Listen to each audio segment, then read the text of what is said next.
El barrio de San Miguel amaneció con ese olor peculiar a tortillas quemadas y esperanzas marchitas que siempre flotaba en la casa de los Méndez. Doña Lupe, con sus manos agrietadas por el jabón de lavar, remendaba por cuarta vez el mismo uniforme escolar mientras escuchaba a sus hijos mayores discutir en la sala sobre sus exitosas vidas. El contraste no podía ser más cruel. Allí estaban Ricardo con su traje de abogado recién planchado, Carla con sus uñas perfectamente manicuradas, Marcos mostrando fotos de su nuevo departamento en Polanco, y Daniel, el menor, escondiendo sus manos llenas de callos bajo la mesa.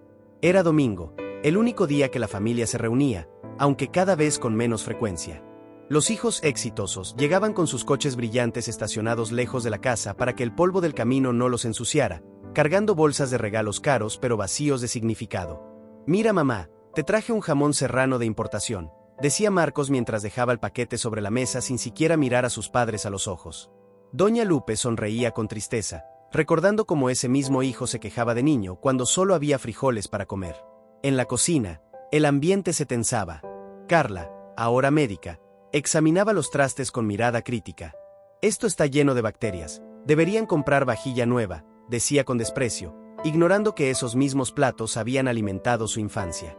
Ricardo, por su parte, fingía no notar cómo su padre escondía sus manos llenas de cicatrices del cemento, esas manos que pagaron sus estudios. Mientras tanto, Daniel, el hijo adoptivo, movía silenciosamente entre la cocina y el patio, ayudando a su madre a servir la comida, llenando los vasos de agua, asegurándose de que todos tuvieran servilletas. Sus zapatos, remendados una y otra vez, contrastaban dolorosamente con los zapatos italianos de Felipe. Pero lo que más dolía no era la pobreza, sino la indiferencia. La cena transcurría entre comentarios superficiales sobre viajes al extranjero y proyectos laborales, hasta que Felipe soltó sin pensar: «Qué triste que nunca hayan salido de este pueblo». El silencio que siguió fue tan espeso que hasta el tic-tac del reloj de pared pareció detenerse. Don José bajó la mirada hacia sus manos callosas, mientras Doña Lupe apretaba con fuerza su delantal. Fue Daniel quien rompió el silencio. «A mí me encanta este pueblo», dijo con una sonrisa genuina mientras servía más frijoles en el plato de su padre. «Aquí están mis mejores recuerdos». Sus palabras, simples pero llenas de amor, resonaron como un reproche silencioso a los hermanos ingratos. Al final de la noche, cuando los hermanos mayores se despidieron con besos falsos y promesas vacías, Daniel se quedó ayudando a limpiar. Mientras lavaba los platos, Doña Lupe no pudo evitar notar cómo sus manos, aunque jóvenes, ya mostraban las marcas del trabajo duro. «Mijo, descansa», le dijo con voz quebrada. Pero él solo sonrió. «No se preocupe, mamá. Mañana es mi día libre y puedo dormir hasta tarde, las 7». Esa noche, mientras acomodaba el regalo que había traído para sus padres, un juego de herramientas para su padre y un vestido azul para su madre, comprados con meses de ahorros, Daniel escuchó el llanto ahogado de Doña Lupe desde su cuarto.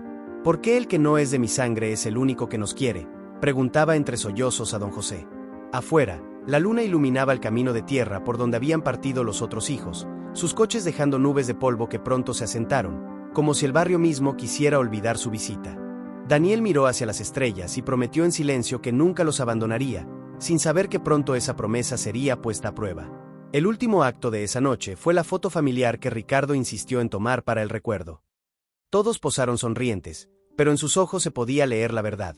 Los 5 hijos biológicos ya se habían ido hace tiempo, aunque sus cuerpos aún estuvieran presentes. Solo Daniel, abrazando a sus padres con genuino cariño, parecía entender que el verdadero valor de una familia no se mide en títulos ni en cuentas bancarias, sino en estos momentos simples y llenos de amor. Cuando finalmente todos se fueron a dormir, la casa recuperó su silencio habitual, roto solo por el crujir de las tablas y el sonido lejano del arroyo. Doña Lupe, antes de apagar la luz, miró una vez más la foto recién tomada. Sus dedos acariciaron las caras de sus hijos, deteniéndose especialmente en Daniel, el hijo del corazón, cuya sonrisa sincera parecía decir: «No importa lo que pase, yo siempre estaré aquí». El viento nocturno llevó consigo el eco de un suspiro, mezclándose con los sueños rotos y las esperanzas que, contra todo pronóstico, aún persistían en aquel hogar humilde donde el amor, al menos de uno, seguía siendo tan fuerte como el primer día.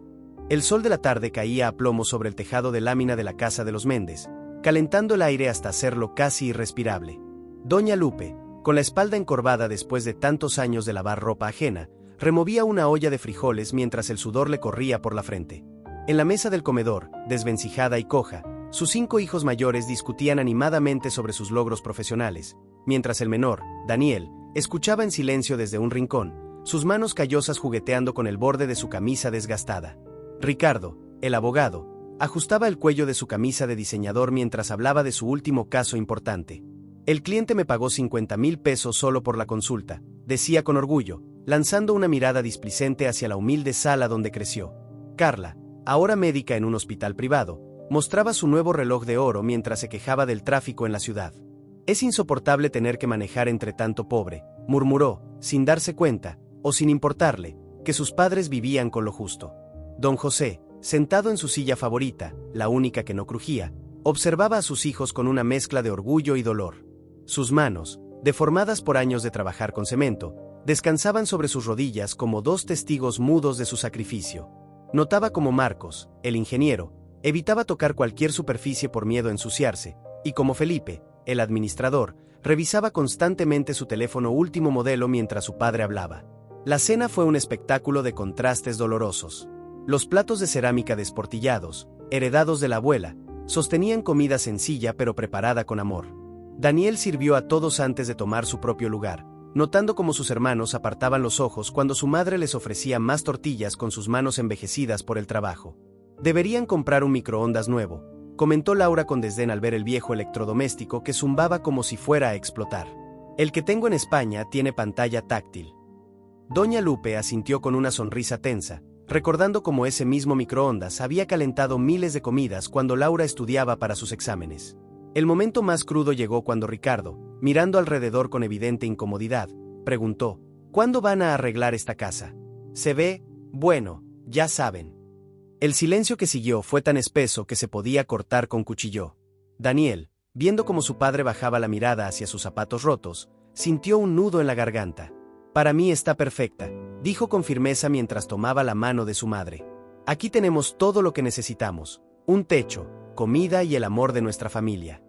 Sus palabras, sencillas pero llenas de verdad, hicieron que sus hermanos cambiaran incómodos en sus asientos.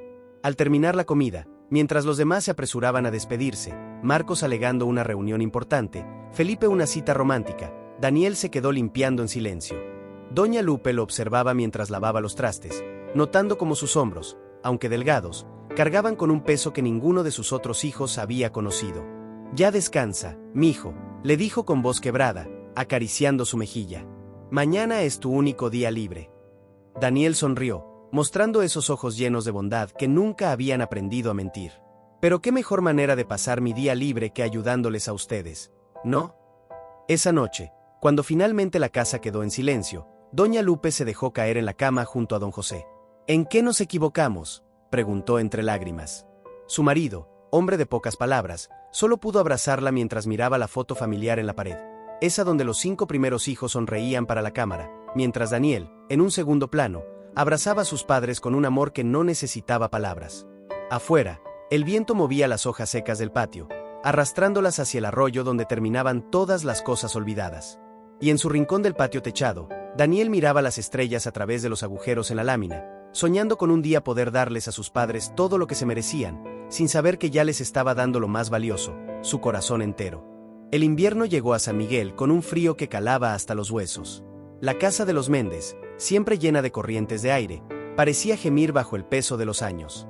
Doña Lupe, que antes resistía las jornadas más duras, ahora apenas podía levantarse de la cama.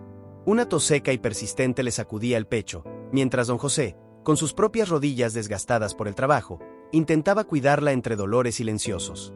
Daniel, ahora con 20 y tantos años, había convertido su pequeño cuarto de lámina en una farmacia improvisada. Frascos de medicamentos, termómetros y paños húmedos se apilaban sobre una mesa coja. Había dejado su trabajo en la ferretería para cuidar a sus padres tiempo completo, aunque eso significara comer solo una vez al día. Los hermanos mayores, enterados de la enfermedad por un mensaje escueto de Daniel, respondieron con la misma frialdad con que vivían sus vidas. Ricardo, el abogado, estoy en medio de un juicio importante. Les mando dinero para un doctor privado. El dinero nunca llegó. Carla, la médica, deberían haber ido al hospital antes. Ahora estoy de congreso en Alemania. Marcos, Laura y Felipe ni siquiera respondieron. Las mañanas de Daniel comenzaban antes del amanecer. Calentaba agua en una olla vieja para bañar a su madre, le preparaba atoles de avena que ella apenas probaba, y luego salía corriendo a la farmacia más barata del pueblo. El dueño, don Chuy, Ya le fiaba las medicinas. Para ti, Daniel, todo el crédito que necesites. Una tarde particularmente difícil, doña Lupe tuvo una fiebre que no bajaba de 39. Daniel, desesperado, llamó a Carla por videollamada.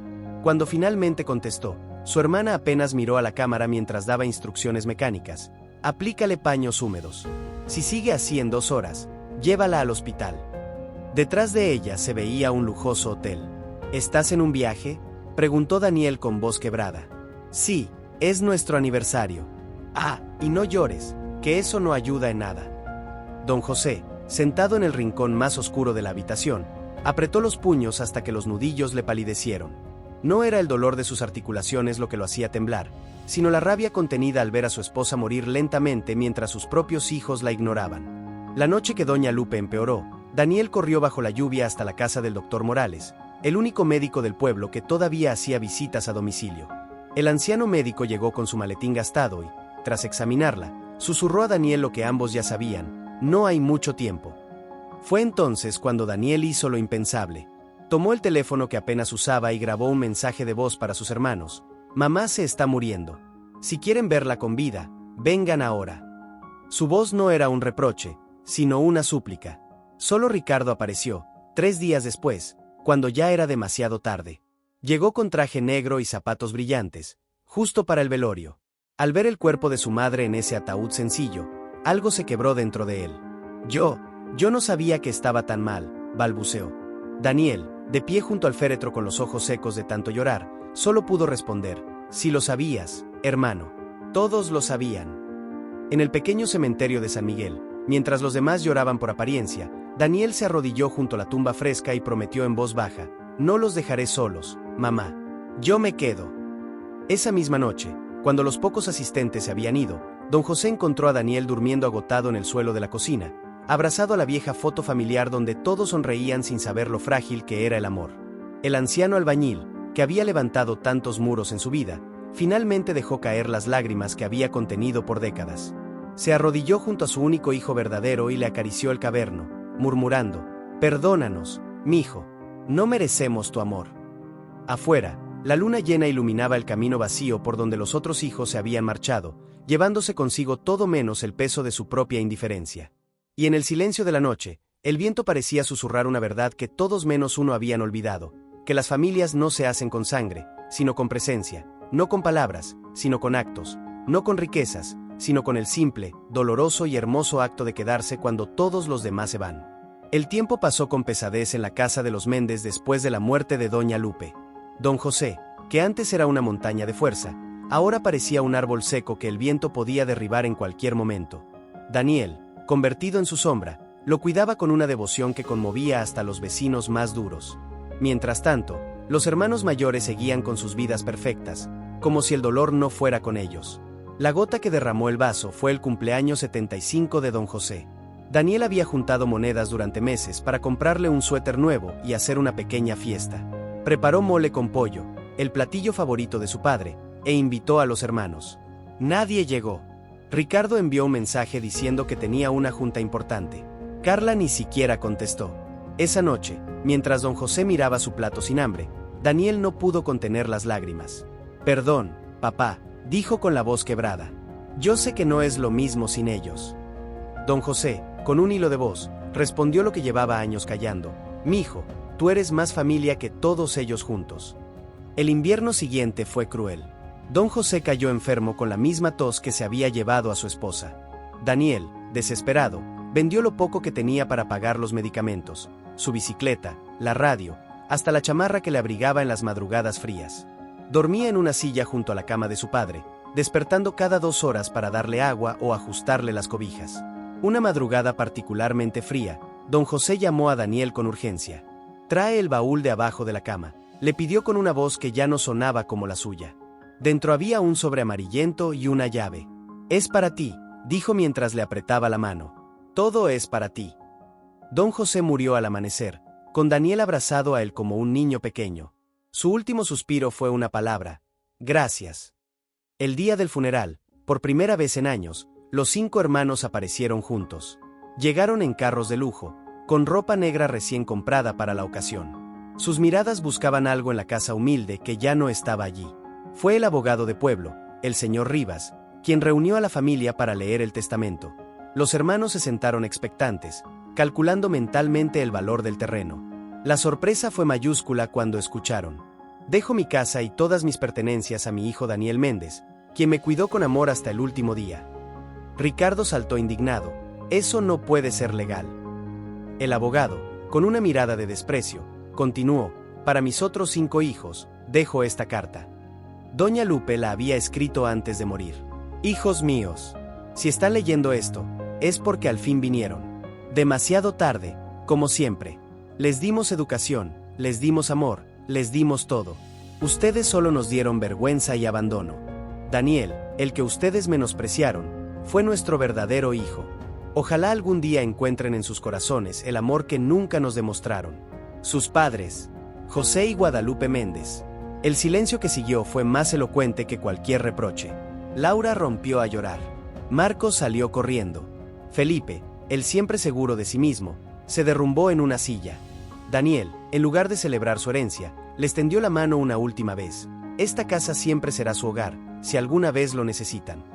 Pero la lección ya estaba aprendida. Uno a uno, los hermanos se fueron, cargando no con bienes materiales, sino con el peso de un arrepentimiento que los acompañaría el resto de sus vidas. Hoy, la casa de los Méndez sigue en pie, pero transformada. Daniel la convirtió en un albergue para niños abandonados, igual que él lo fue. Las paredes que alguna vez escucharon gritos de ingratitud ahora resuenan con risas infantiles. Y en la entrada, una placa reza: la familia no se hace con sangre, sino con amor. Bienvenidos a su hogar. Cuando los hermanos pasan por el pueblo, que hacen rara vez, evitan mirar hacia esa casa. Porque en el fondo saben que, aunque tienen riquezas, títulos y éxito, hay algo que nunca podrán comprar: la paz de saber que hicieron lo correcto. Y Daniel, el hijo del corazón, sigue ahí, sonriendo, trabajando, amando, demostrando cada día que la verdadera riqueza no se mide en cuentas bancarias, sino en la capacidad de dar amor cuando más se necesita. Así termina la historia de los Méndez.